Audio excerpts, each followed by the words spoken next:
પ્રભુ ઈસુ ખ્રિસ્તના સર્વશ્રેષ્ઠ પવિત્ર નામમાં આપ સર્વને પ્રેમી સલામ.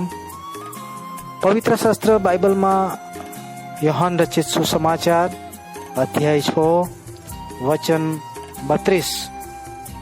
ત્યારે ઈસુએ તેઓને કહ્યું કે હું તમને ખચિત ખચિત કહું છું કે તે રોટલી મૂસાએ આકાશમાંથી તમને આપી નથી, પણ આકાશમાંથી જે ખરી રોટલી આવે છે તે મારો બાપ તમને આપે છે.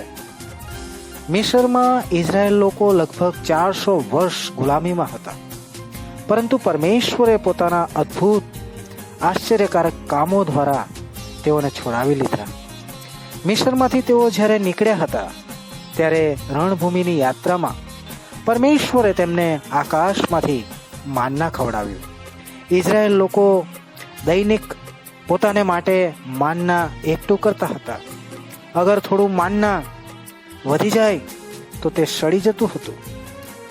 શરીરને માટે જે ખોરાક છે તેની એક મર્યાદા છે અને પછી તે સડી જાય છે, પરંતુ પરમેશ્વર જે ખરી રોટલી જે સ્વર્ગથી આપે છે, અને આ જે રોટલી છે તેને સડવાનો કોઈ અવકાશ નથી.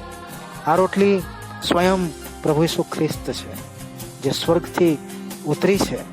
આ પ્રભુ ઈસુ ખ્રિસ્ત જે છે તેના દ્વારા પાપી તેના પાપોની ક્ષમા પ્રાપ્ત કરે છે, અને જે કોઈ પ્રભુ ઈસુ ખ્રિસ્ત પર વિશ્વાસ કરે છે તે ઉદ્ધાર અનંત જીવન પ્રાપ્ત કરે છે. જીવન મેળવવા માટે તથા પાપ ક્ષમા પામવાને સ્વર્ગથી ઉતરેલી રોટલી પ્રભુ ઈસુને તમારા જીવનમાં અંગીકાર કરવા નથી ચાહતા? દેવ તમારી સહાયતા કરે. ધન્યવાદ.